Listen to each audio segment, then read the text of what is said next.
안녕하세요. 저는 30년간 수면 건강을 연구하고 수천 명의 환자를 진료해온 이선우입니다. 제가 진료실에서 가장 자주 듣는 말이 있습니다. 원장님, 저는 푹 잔 것 같은데도 자고 나면 더 피곤해요. 밤새 잤는데도 허리가 너무 아프고 숨이 차요. 자다가 자꾸 깨요. 새벽에 가슴이 답답해서 깼어요. 이런 말들 혹시 여러분도 하신 적 있으신가요? 그 원인 중 상당수가 수면 자세입니다. 잠을 자는 동안 우리 몸은 회복을 합니다. 심장은 박동을 조절하고 뇌는 낮 동안 쌓인 노폐물을 청소하고 근육과 관절은 긴장을 풀며 재정비를 하죠. 그런데 이 회복의 시간에 우리 몸이 틀어진 자세로 눌려 있다면 어떻게 될까요? 회복이 아니라 오히려 장기를 압박하고 혈류를 막는 상황이 되는 겁니다. 특히 60세 이후에는 더 그렇습니다. 젊었을 때는 괜찮았던 자세가 나이가 들면서 몸에 직접적으로 해가 되는 경우가 많습니다. 근육은 약해지고 혈관은 탄력을 잃고 관절도 더 민감해지기 때문입니다. 같은 자세로 자더라도 그 충격을 흡수하는 능력이 줄어들기 때문에 매일 밤마다 조금씩 손상이 쌓이는 거죠. 하루 평균 7시간을 잔다고 가정하면 1년이면 2,500시간 이상을 같은 자세로 보내는 겁니다. 그 자세가 잘못되었다면 우리는 자는 동안 계속해서 몸을 망가뜨리고 있는 셈이죠. 자고 일어났는데 개운하지 않고 몸이 더 무겁고 오히려 아프다면 오늘 이 이야기를 꼭 들어보셔야 합니다. 제가 지금부터 알려드릴 내용은 어떤 자세가 몸에 부담을 주는지, 왜 그런 자세가 위험한지, 그리고 어떤 자세로 자야 회복에 도움이 되는지를 매일 진료실에서 실제로 환자분들께 설명드리는 내용 그대로 전달드리겠습니다. 지금 이 영상을 보시는 여러분 중 많은 분들이 나는 그냥 편한 대로 자는데 특별히 문제는 없었어 라고 생각하실 수도 있습니다. 하지만 몸은 점점 나이를 먹습니다. 심장은 예전 같지 않고 호흡도 조금씩 짧아지고 허리나 목도 이전보다 더 예민해지죠. 그렇기 때문에 지금까지 괜찮았다고 해도 앞으로 5년, 10년을 더 건강하게 지내고 싶으시다면 지금부터 수면 자세를 바꾸셔야 합니다. 자, 그러면 본격적으로 말씀드려 볼게요. 첫 번째, 엎드려 자기. 이 자세는 많은 분들이 피곤할 때 무심코 하는 자세입니다. 몸을 웅크리고 배에 압박을 주고 자는 건 일시적으로는 편하게 느껴질 수 있지만 사실상 가장 위험한 자세 중 하나입니다. 엎드리게 되면 목이 한쪽으로 꺾이게 되고 경추와 척추에 비틀림이 생깁니다. 목 주변의 신경과 혈관이 눌리면서 자고 일어나면 어깨가 결리고 두통이 생기거나 손이 저리기도 하죠. 그리고 무엇보다도 가슴과 폐가 눌리게 됩니다. 숨쉬기가 얕아지고 심장 박동도 불안정해질 수 있습니다. 심장 질환이 있으신 분들이 엎드려 자면 새벽에 가슴 압박을 느끼거나 심장이 두근거리는 경험을 하기도 합니다. 그만큼 위험합니다. 두 번째, 천장을 보고 똑바로 눕는 자세. 많은 분들이 이게 가장 바른 자세 아니야? 라고 생각하시지만 꼭 그렇지는 않습니다. 특히 60세 이후에는 이 자세로 잘 때 턱이 자연스럽게 위로 젖혀지면서 기도가 좁아지는 경우가 많습니다. 이렇게 되면 숨길이 막히기 쉽고 수면 무호흡이 발생할 가능성이 높아집니다. 코골이도 심해지죠. 무호흡이 반복되면 뇌로 가는 산소가 부족해지고 심장은 자꾸 자극을 받아서 밤새 안정을 취하지 못한 채 오히려 더 열심히 뛰게 됩니다. 결과적으로 자고 일어나도 개운하지 않고 자주 깨어서 깊은 잠을 자지 못하는 상태가 됩니다. 세 번째, 왼쪽으로 눕는 자세입니다. 의외로 많은 분들이 왼쪽으로 자면 몸에 좋다고 알고 계세요. 하지만 꼭 그렇지만은 않습니다. 심장은 우리 몸의 왼쪽에 위치합니다. 왼쪽으로 누우면 심장이 아래로 눌리게 되고 심방 압력이 올라가면서 심장에 부담을 주게 됩니다. 특히 심장병, 협심증, 부정맥 같은 질환이 있으신 분들은 왼쪽으로 누워 자면 새벽에 가슴 통증이나 두근거림을 경험할 수 있습니다. 또한 위도 왼쪽으로 구부러져 있는 구조이기 때문에 위산 역류가 있는 분들은 왼쪽으로 누우면 속 쓰림이 심해질 수 있습니다. 물론 임산부의 경우엔 예외가 있지만 60세 이상 일반 성인의 경우에는 왼쪽으로 누워 자는 것보다는 오른쪽으로 누워 자는 것이 훨씬 안전합니다. 네 번째, 높은 베개 사용입니다. 높은 베개가 편하다고 느끼는 분들 많으시죠? 어깨가 덜 눌리는 것 같고 머리가 위로 올라가서 시원한 느낌이 든다고 하시는데요. 실제로는 높은 베개는 경추, 즉 목뼈를 위로 꺾이게 만듭니다. 이로 인해 경추 디스크의 압박이 가해지고 목을 지나는 혈관들이 눌리면서 뇌로 가는 혈류가 원활하지 않게 됩니다. 아침에 자고 일어났는데 어지럽고 머리가 멍한 느낌이 드신다면 베개가 너무 높을 가능성이 큽니다. 또한 목이 꺾인 상태가 지속되면 팔 저림, 손 저림 증상도 함께 생길 수 있습니다. 5번째, 다리 쭉 뻗고 자기. 이 자세 역시 보기에는 평평하고 반듯해 보이지만 허리에 가장 큰 부담을 주는 자세입니다. 허리 디스크나 척추 협착증이 있는 분들은 다리를 곧게 펴고 자면 척추와 골반이 긴장 상태로 유지되면서 자고 일어났을 때 허리가 더 아플 수 있습니다. 또한 다리를 뻗고 자면 하체로 내려가는 혈류가 방해를 받을 수 있고 하지 정맥류나 혈전 위험도 높아질 수 있습니다. 자다가 다리에 쥐가 나거나 발끝이 저린 느낌을 자주 받는다면 이 자세를 의심해 봐야 합니다. 지금부터는 어떤 자세로 자야 건강에 도움이 되는지, 몸을 회복시키고 심장과 척추의 부담을 덜 주는 이른바 황금 수면 자세에 대해 말씀드리겠습니다. 저는 이 자세를 심장을 쉬게 하는 자세라고 부릅니다. 그리고 실제로 환자분들 중 이 자세로 바꾸고 나서 야간 불면이 줄어들고 아침 피로감이 크게 개선된 분들이 많습니다. 그 자세는 바로 오른쪽으로 살짝 돌아 누워서 무릎을 자연스럽게 구부리고 자는 자세입니다. 우선 오른쪽으로 돌아 누우면 심장이 위쪽을 향하게 되어 상대적으로 압박을 덜 받습니다. 우리 몸의 심장은 왼쪽에 있기 때문에 왼쪽으로 눕는 것보다 오른쪽으로 눕는 것이 부담이 적습니다. 또한 위장이 왼쪽으로 기울어져 있는 구조이기 때문에 위산 역류가 있는 분들에게도 오른쪽으로 눕는 것이 훨씬 안정적입니다.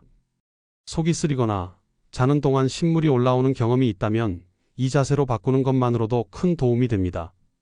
다음은 무릎을 살짝 구부리는 동작입니다. 완전히 다리를 펴는 것보다 무릎을 약간 구부리는 게 훨씬 더 자연스럽습니다. 척추가 S자 곡선을 유지하게 되고 허리와 골반에 가는 부담이 분산됩니다. 특히 허리 통증이 있으신 분들, 척추 협착증 진단을 받으신 분들에게 이 자세는 거의 필수라고 해도 과언이 아닙니다. 그리고 여기서 한 가지 더, 무릎 사이에 작은 쿠션이나 베개를 끼우는 겁니다. 이 작은 베개 하나가 생각보다 큰 역할을 합니다. 첫째, 무릎 사이의 충돌을 막아주기 때문에 관절 보호에 좋고, 둘째, 골반이 틀어지는 것을 방지해줍니다. 셋째, 혈액순환이 방해받지 않도록 공간을 확보해주는 역할도 합니다. 이런 수면 자세를 유지하기 위해서 침대나 매트리스의 선택도 중요합니다. 너무 푹신한 침대는 몸이 안으로 꺼져버려서 척추가 비틀리기 쉽고 너무 딱딱한 침대는 어깨와 골반에 압박이 갑니다. 가장 좋은 건 옆으로 누웠을 때 어깨가 매트리스에 살짝 들어가면서도 허리는 뜨지 않도록 지지해주는 정도의 탄성입니다. 매트리스가 체형에 맞게 반응해줘야 하는 거죠. 가능하다면 직접 누워보시고 몸이 일직선으로 유지되는지 확인해 보시는 걸 권합니다. 베개도 마찬가지입니다. 높은 베개가 아닌 목이 꺾이지 않고 자연스럽게 받쳐주는 낮고 탄력 있는 베개가 좋습니다. 경추의 C자 곡선을 유지해주는 게 가장 중요합니다. 실제로 제가 직접 사용하는 베개는 경추 받침대가 있는 구조의 메모리 폼 형태입니다. 단단하면서도 목이 꺾이지 않도록 받쳐주는 형태죠. 일반 솜 베개도 괜찮지만 중요한 건 내 목이 꺾이지 않고 편안하게 받쳐지는가입니다. 어떤 베개든 상관없습니다. 내 몸에 맞는 걸 찾는 게 핵심입니다. 자, 이제부터는 수면의 질을 높이기 위해 일상에서 실천할 수 있는 팁 몇 가지를 알려드릴게요. 첫 번째, 잠들기 2시간 전에는 술을 마시지 마세요. 술은 오히려 수면의 질을 망가뜨립니다. 처음엔 쉽게 잠들 수 있을지 몰라도 수면 중 자주 깨고 얕은 잠이 반복되며 심장의 박동이 불규칙해집니다. 심지어 술을 마시고 자면 수면 중 무호흡 증상이 더 심해지는 경우도 많습니다. 수면 시간은 충분했는데도 자고 나면 더 피곤한 이유 중 하나입니다. 두 번째, 저녁 10시 이후엔 물 섭취를 줄여주세요. 밤새 화장실에 가느라 잠에서 깨는 일이 반복되면 깊은 수면 단계로 진입하기 어렵습니다. 특히 전립선이나 방광 기능이 약하신 분들은 조금만 마셔도 소변이 자주 마려워지죠. 그렇기 때문에 수분은 오후 늦게부터 점점 줄이고 잠자기 한두 시간 전에는 더 이상 마시지 않는 것이 좋습니다. 세 번째, 침실의 온도와 환경을 조절하세요. 가장 좋은 수면 온도는 18도에서 20도 사이입니다. 너무 더우면 땀이 나고 너무 추우면 근육이 긴장합니다.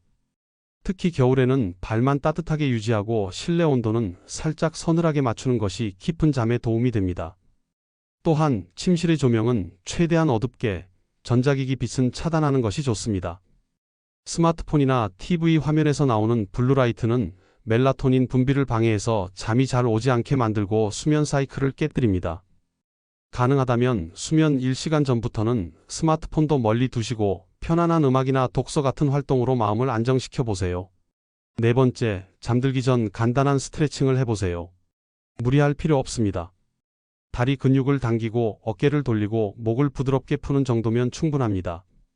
특히 종아리 스트레칭은 다리 혈류를 개선하고 밤중에 쥐가 나는 걸 막아줍니다. 수면 유도 호흡도 좋은 방법입니다. 4초 들숨, 7초 멈춤, 8초 날숨. 이렇게 천천히 호흡을 반복하면 자율신경이 안정되고 몸이 자연스럽게 수면 모드로 들어가게 됩니다. 저도 잠이 잘 오지 않는 날엔 이 호흡을 몇 번 반복하는데요. 정말 효과가 있습니다. 마지막으로 한 가지 더, 잘 자는 것도 연습이 필요하다는 점 기억해 주세요. 좋은 자세, 좋은 환경, 좋은 습관이 모두 모였을 때 비로소 몸이 수면을 통해 회복되기 시작합니다. 매일 밤 작은 실천이 당신의 내일을 바꾸고 수명을 지켜줍니다. 자, 여기까지가 수면 자세와 습관에 대한 핵심 정보였습니다.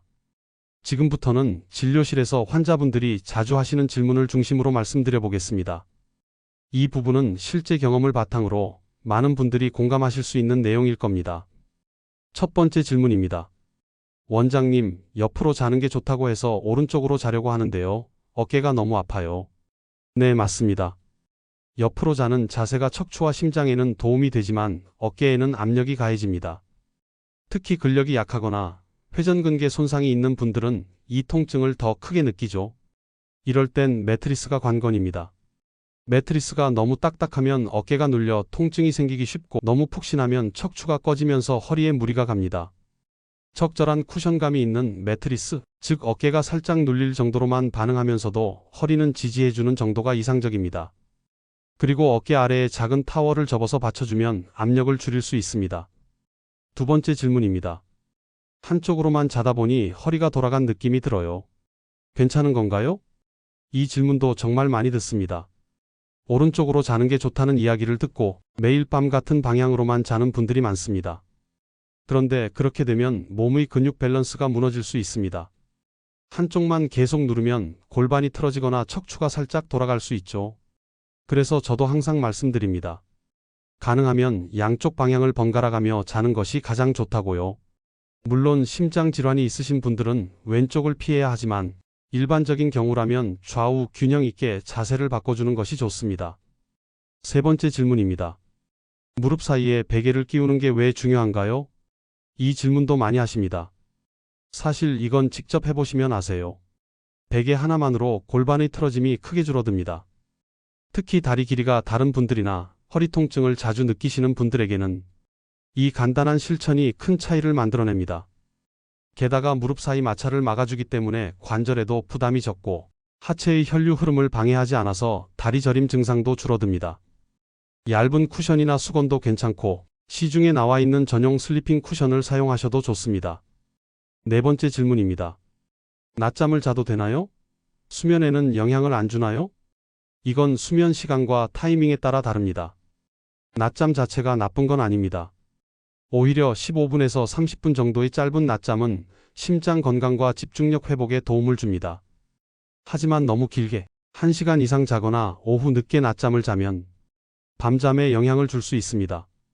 특히 밤에 잠이 잘 안 오는 분들은 낮잠을 줄이는 게 좋고, 만약 낮잠을 꼭 자야 한다면 오후 2시 이전 20분 내외로 짧게 자는 것이 바람직합니다. 다섯 번째 질문입니다. 자고 일어났는데 팔이 저리고 손이 마비된 것처럼 뻣뻣해요. 왜 그런가요? 이건 대부분 잘못된 목 자세에서 오는 문제입니다. 잠자는 동안 목이 꺾여 있거나 팔을 머리 위로 올리고 자는 자세가 원인이 될 수 있습니다. 이렇게 되면 목에서 팔로 이어지는 신경이 눌리게 됩니다. 그리고 혈류도 방해받아 손끝이 저리거나 감각이 둔해지는 증상이 나타나는 거죠. 베개를 낮추고 팔은 가슴 옆이나 배 위에 두는 자세가 가장 안전합니다. 그리고 자주 같은 자세로 자다 보면 신경이 눌린 상태가 반복되기 때문에 가능하면 한 자세로 오래 고정되지 않도록 잠자는 중간중간 몸을 조금씩 바꿔주는 게 좋습니다. 여섯 번째 질문입니다. 밤에 자주 깨요. 한두 시간마다 일어나요. 이건 수면 자체의 문제라기보다는 생활 습관, 환경 혹은 건강 상태의 원인이 있을 수 있습니다. 가장 흔한 원인은 과도한 수분 섭취입니다. 잠자기 전 물을 많이 마시게 되면 방광에 소변이 차면서 새벽에 자주 깨게 되죠. 또한 수면 무호흡이 있는 분들도 깊은 수면에 도달하지 못하고 자주 깹니다. 더불어 스트레스, 불안, 혈당 변화, 전립선 문제 등 다양한 원인이 있습니다. 이런 경우엔 수면 일지를 써보는 것도 좋은 방법입니다. 몇 시에 잠들었는지, 몇 번 깼는지, 언제 일어났는지를 간단히 기록해두면 패턴을 찾는 데 도움이 됩니다. 7번째 질문입니다. 밤에 자세를 바꾸다 보면 깨요. 몸을 돌리는 것도 어려운데 어떻게 해야 하나요?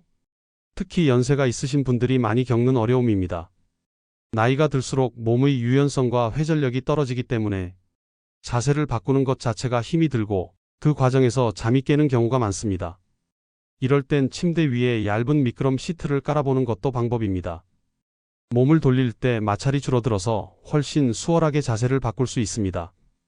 또한 이불이나 패드가 너무 무겁거나 뻣뻣하면 몸을 돌리는데 방해가 될 수 있으니 가볍고 부드러운 침구를 사용하는 것도 중요합니다. 8번째 질문입니다. 심장이 약한데도 오른쪽으로 누워 자는 게 괜찮을까요? 심장이 약한 분들에게도 오른쪽으로 자는 것이 더 안전한 경우가 많습니다. 왼쪽으로 자면 심장이 아래로 눌리기 때문에 심방에 압력이 가해지고 불편함을 느낄 수 있습니다. 물론 개별 상태에 따라 다르기 때문에 심부전이나 협심증 같은 진단을 받으신 분들은 주치의와 상담 후 수면 자세를 조정하시는 것이 좋습니다. 일반적으로는 오른쪽 자세가 더 부담을 덜 주는 자세로 권장됩니다. 9번째 질문입니다. 자세가 불편해도 어쩔 수 없어요. 저는 무조건 엎드려야 잠이 와요. 이런 말씀을 하시는 분들도 계십니다. 습관은 쉽게 바뀌지 않습니다. 그리고 어떤 자세는 심리적 안정감을 주기도 하죠. 그럴 땐 급하게 바꾸려고 하지 마시고 점진적으로 전환해 보시는 걸 권합니다. 예를 들어 처음에는 엎드려 자되 가슴 아래에 쿠션을 깔아서 몸을 약간 틀어보세요. 그리고 몇 주에 걸쳐 쿠션의 두께를 바꾸면서 자세를 조금씩 옆으로 전환해 나가는 방식입니다.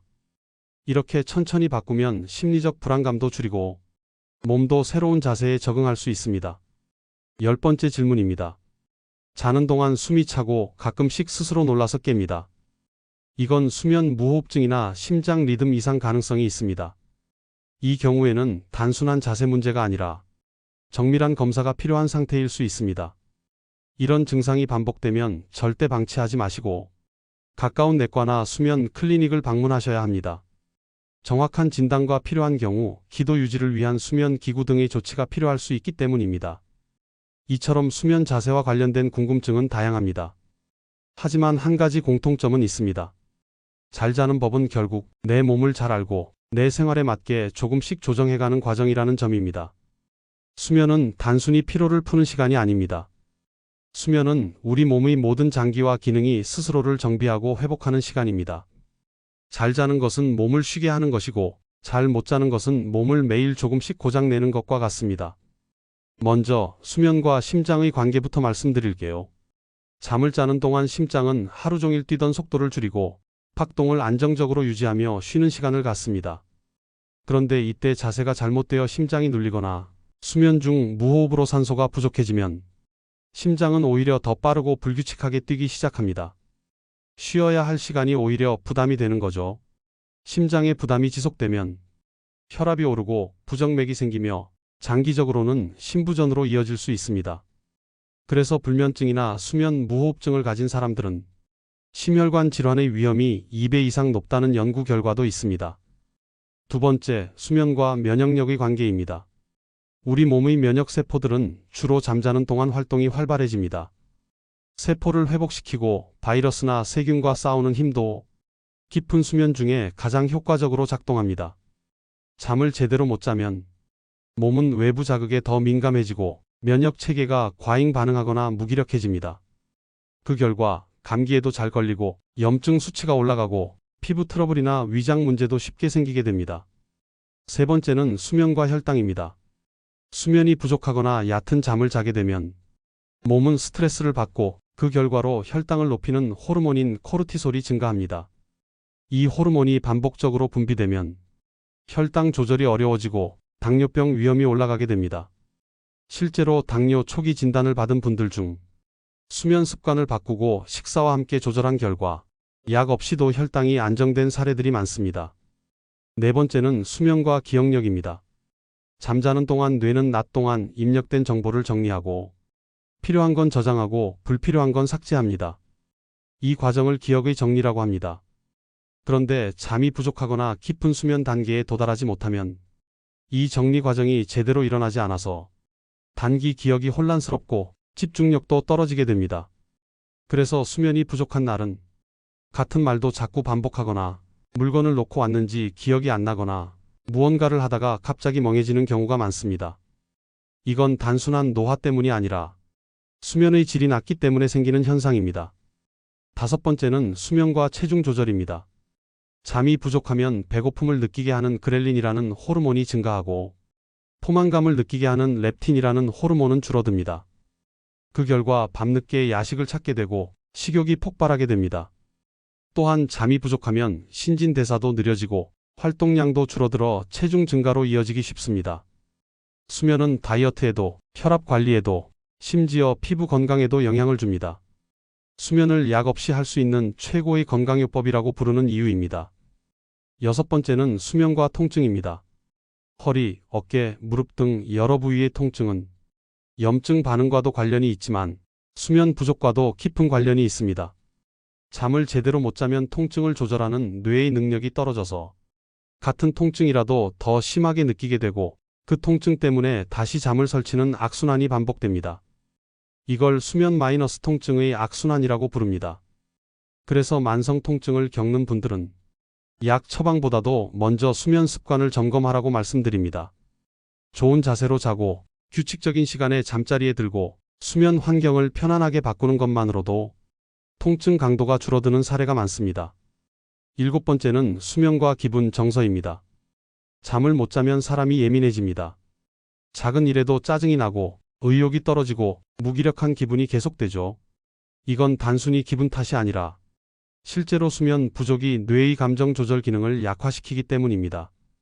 우울증, 불안장애, 공황장애 같은 정서 질환의 치료에서도 수면 관리는 필수입니다.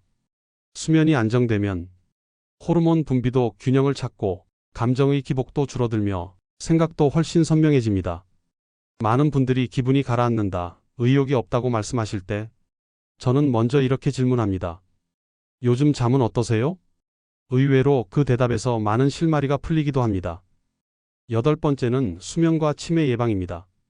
노년기 가장 큰 두려움 중 하나가 인지 기능 저하, 즉 기억력이 떨어지거나 판단력이 흐려지는 거죠. 그런데 최근 연구에 따르면 잠자는 동안 뇌 안의 글림프 시스템이라는 배수 장치가 작동해 뇌세포 사이의 노폐물, 특히 치매의 원인이 되는 베타 아밀로이드 같은 단백질을 씻어낸다고 합니다. 이 기능이 제대로 작동하려면 깊은 수면이 필요합니다. 수면이 얕거나 자주 깨는 사람은 이 노폐물이 쌓이게 되고 장기적으로는 뇌세포를 손상시킬 위험이 커집니다. 즉 매일 밤 충분히 자고 깊게 자는 것이 뇌를 깨끗이 청소하는 시간이 되는 겁니다. 치매 예방을 위한 비싼 약이나 영양제보다도 좋은 수면이 훨씬 중요하다는 뜻입니다. 이 모든 예시를 종합해보면 하루의 3분의 1을 차지하는 수면 시간이 결국 남은 삶의 질을 결정한다는 말이 됩니다. 좋은 음식을 챙겨 먹고 운동을 하고 병원을 다니는 것도 중요하지만 잠을 잘 자는 것, 이 하나가 제대로 되지 않으면 다른 노력도 반쪽이 될 수 있습니다. 그렇기 때문에 지금 자신의 수면 자세를 점검해 보셔야 합니다. 나는 어떤 자세로 자는가? 잠들기 전 어떤 습관을 가지고 있는가? 베개와 매트리스는 나에게 맞는가? 밤새 몇 번이나 깨는가? 아침에 일어나서 개운한가? 이 5가지 질문에 한번 솔직하게 답해 보시길 바랍니다.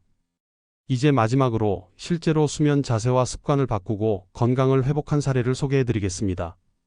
첫 번째 사례는 68세 남성분입니다. 이분은 고혈압과 협심증 진단을 받으신 분이었고 수면 중 가슴이 답답해서 자주 깼다고 하셨습니다. 평소에 높은 베개를 베고 천장을 보고 똑바로 눕는 자세로 주무셨고 자주 뒤척이고 새벽에 자주 깨는 게 고민이셨습니다. 제가 권해드린 건 단 2가지였습니다. 첫째, 베개 높이를 낮추고 둘째, 오른쪽으로 돌아 누워 무릎 사이에 쿠션을 넣는 자세로 바꿔보자.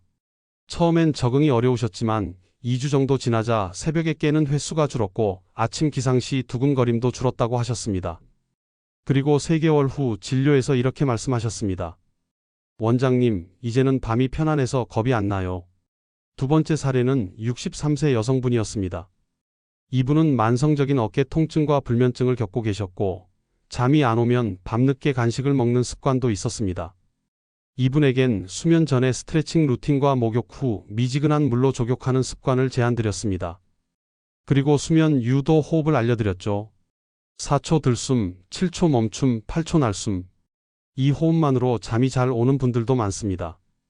그 후 불면이 점차 줄어들었고 야식도 끊게 되었고 무엇보다 어깨 통증이 덜하다고 하셨습니다. 자세 하나로 통증도 줄어드는 걸 몸소 느낀 거죠. 세 번째 사례는 71세 할아버지셨습니다. 당뇨 전 단계, 고지혈증, 무릎 통증이 있었고 자다가 다리에 쥐가 자주 나서 수면이 끊기던 분이셨습니다. 이분께는 다리 밑에 말아놓은 수건을 놓고 무릎 사이에 얇은 베개를 끼우는 자세를 알려드렸습니다. 또한 수면 전 종아리 스트레칭을 함께 하셨고 온도 조절에 특히 신경을 쓰셨습니다. 한 달 후 찾아오셔서 하신 말씀이 지금도 기억납니다. 자다가 깬 기억이 없어요. 쥐도 안 나고 아침에 다리가 가볍습니다. 이런 변화는 어려운 일이 아닙니다. 기적적인 약도 아니고 고가의 장비도 아닙니다. 단지 내 몸에 맞는 자세를 찾아주는 것. 바른 수면 자세 하나만으로도 몸은 충분히 반응합니다. 그럼 지금부터는 오늘 들으신 내용을 어떻게 실천할 수 있는지 가이드를 간단히 정리해 드릴게요. 베개 높이를 낮춰보세요. 오른쪽으로 돌아 눕고 무릎 사이에 쿠션을 끼워 보세요. 허리와 골반이 편안한지 아침에 통증이 덜한지 체크해 보세요. 침실 온도는 1820도로 유지하세요. 침구는 부드럽고 가벼운 것으로 바꾸고 조명은 어둡게, 전자기기 사용은 잠들기 1시간 전부터 줄이세요. 스트레칭은 종아리, 목, 어깨 중심으로 5분. 호흡은 4초 들이마시고 7초 멈췄다가 8초 내쉬는 방식으로 해보세요. 그리고 허브차 한 잔이나 조용한 음악, 짧은 명상 같은 루틴도 도움이 됩니다. 카페인은 오후 3시 이후 피하시고 낮잠은 20분 이내로 오후 2시 이전에 마치시는 게 좋습니다.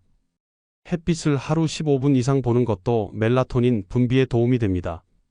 몇 시에 잤는지, 몇 번 깼는지, 어떤 자세로 잤는지, 기상 후 느낌은 어땠는지를 간단히 메모해 보세요. 이 기록이 쌓이면 어떤 자세가 나에게 맞는지, 어떤 습관이 효과적인지 스스로 알 수 있습니다. 몸은 기억합니다. 좋은 습관을 반복하면 몸은 자연스럽게 그 방향으로 변해갑니다. 잠을 잘 자는 건 선택이 아니라 건강의 시작입니다. 누구나 매일 잠을 잡니다. 하지만 누구나 잘 자는 건 아닙니다. 그리고 60세 이후의 잠은 단지 하루를 위한 휴식이 아니라 남은 인생을 위한 회복입니다. 오늘 이야기 중에서 하나라도 실천해 보신다면 당신의 몸은 반드시 반응할 겁니다. 처음엔 조금 낯설고 어색할 수 있습니다. 하지만 일주일, 2주일만 꾸준히 해보세요. 몸은 점점 익숙해지고 잠이 달라지고 하루가 달라지고 삶이 달라지게 됩니다. 지금까지 수면 건강을 전해드린 박선우였습니다. 건강한 밤 되시고 편안한 아침 맞이하시길 바랍니다. 감사합니다.